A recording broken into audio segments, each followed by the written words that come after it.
Hello guys, welcome back to my new vlog with new recipe. આજે આપણે બનાવીશું, આને જોઈને તમને ખ્યાલ આવી ગયો છે કે આજે આપણે બનાવીશું બ્રેડ પકોડા. કારણ કે હમણાં વરસાદનો સિઝન ચાલે છે એટલે બ્રેડ પકોડા તો મસ્ત બને, મજા આવી જાય ખાવાની. તો મેં પહેલેથી ગ્રીન ચટણી બનાવી છે. ગ્રીન ચટણી રેડી છે ને હવે આપણે પકોડા બનાવવાના છે. એના હાટું મેં 5 થી 6 બટેટા બાફી લીધા હતા, પછી એને મેં સ્મેશ કરી નાખ્યા એમાં, અને ચોપિંગ કરેલી 3 ડુંગળી છોટી છોટી.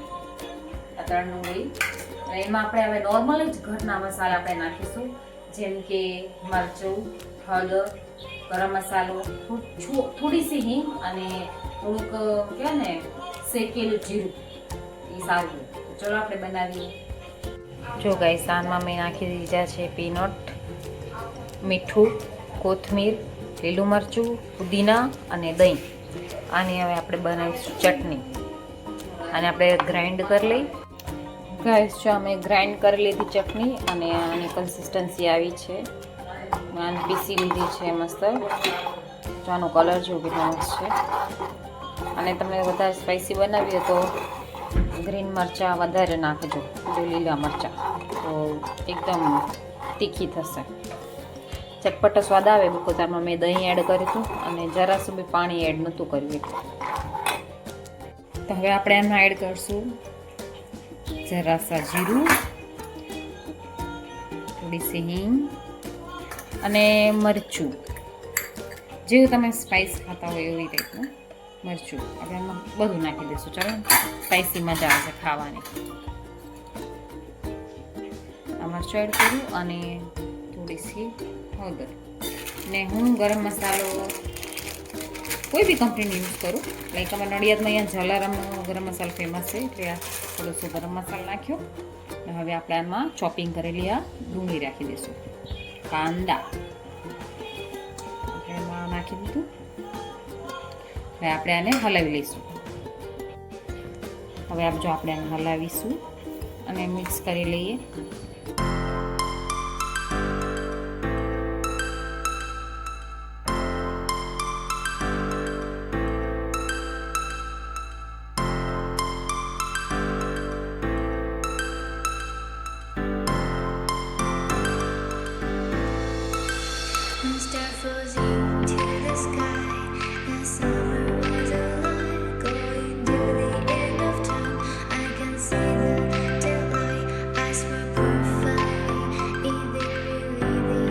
ગાઈસ, આમાં મીઠું ઓછું છે તો આપણે થોડુંક એને મીઠું એડ કરી દઈએ. મેં બટાકા બાફવા હતા ને ત્યારે મેં નાખ્યું હતું, પણ છતાં બી ઉપરથી થોડુંક આપણે એડ કરી દઈએ. એકદમ ઓછું છે.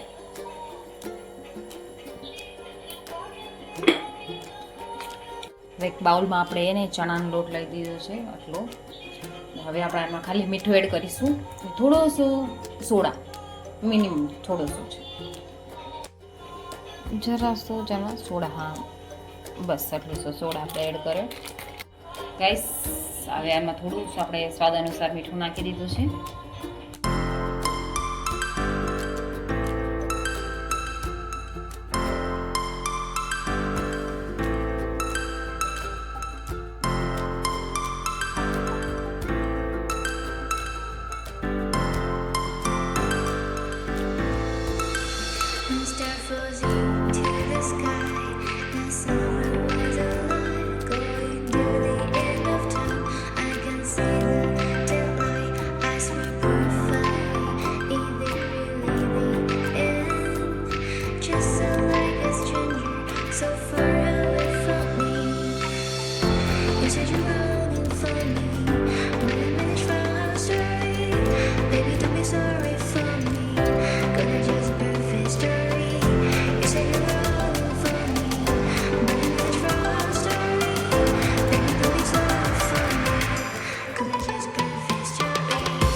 ગાઈઝ, મેં આને હાથેથી આખું આમ મિક્સ કરી નાખ્યું. અને જો આટલો ઘાટો રાખવાનો, જો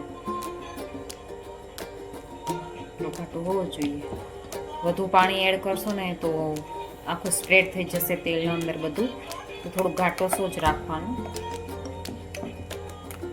તો કોઈ લમ્સ ના બને ને એટલા હું એને આમ ઘણી વાર એને આવી રીતે આમ મિક્સ કરી નાખું. હવે આપણે બ્રેડ ઓપન કરી દીધા. આ પેલું તો વેસ્ટમાં જતું રહ્યું. તો હવે આ બ્રેડને ને પેલા આપણે કાપશું નહીં, પેલા આના ઉપર આપણે બધું મસાલો લગાવીશું. આવી રીતે મસાલો લગાવી દઈશું.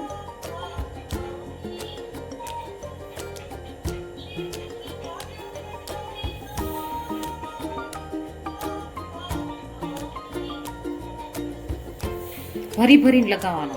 તો તમને એમ લાગે કે આમ આપણે બ્રેડ પકોડા ખાઈ રહ્યા, આપણે કંજુસાઈ નહીં કરવાની. એમાં ભરી ભરીને મસ્ત લગાવવાનું, તો ખાવાની મજા આવે. આના ઉપર આપણે મૂકી દઈશું એક બીજું બ્રેડ, પ્રેસ કરી દઈશું કે એકબીજા સાથે ચોંટી જાય. મસાલો બારે ના આવો ખપે, બે એકબીજા સાથે ચોંટી જાય. હવે આપણે આને આવી રીતે કટ કરવાનું, 4 પીસ કરવાનું.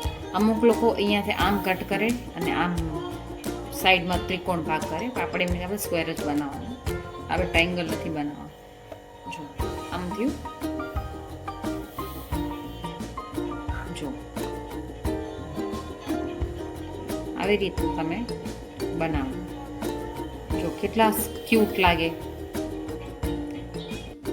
તો ગાઈસ તમે હમણાં જોયું, અમે આપણે કટિંગ કરી લીધી કે મસ્ત બાઉલમાં આપણે મસ્ત ગોળ બી બનાવી લીધો. આપણે ડીપ કરી તળશું ચણાનો લોટનો. હવે આપણે ગેસ ચાલુ કરી ફટાફટ આપણે તેલ ગરમ કરી અને તળી લઈએ.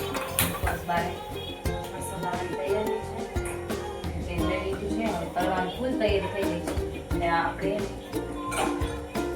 આમાં લઈ અને આ રીતે ડીપ કરી ડાયરેક્ટ તળી નાખીશું.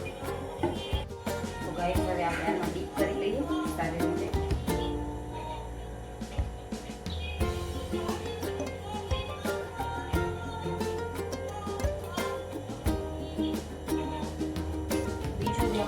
બીજું અંદર આપણે કેમ બટાટા વડા બનાવતા હોય, અંદર એક જોડે નાખી નહીં દેવાના એક ભેગા, પછી બધા મેશ થઈ જશે. એમાં શું આપણે એક એક કરીને જ અંદર કરવાનું છે.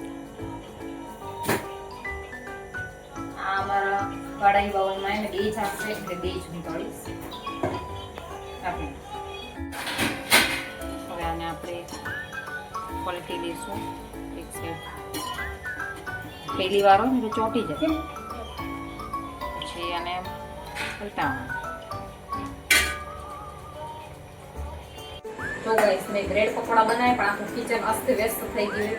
હવે આ લાસ્ટ ગાણો આપણો તળાઈ ગયો છે. હવે આને ઉતારી આપણે અને જમી લઈએ. તો કેમેરામેન ફોકસ કરો આપણા વડા ઉપર.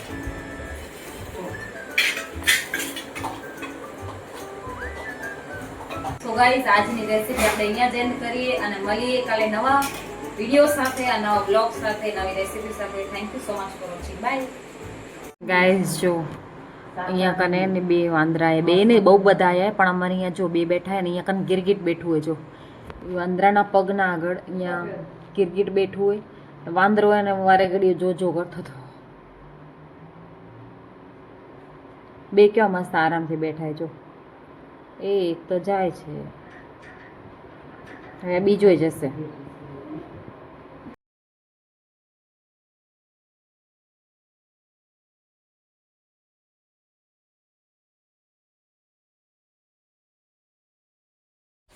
ગાઈઝ આ જો અહીંયા કને કાચી મોર હોય ને ખાય રહ્યો વાંદરો. ઝાડવાના એકદમ વચ્ચે બેને છે, વીણી વીણીને ખાય રહ્યો.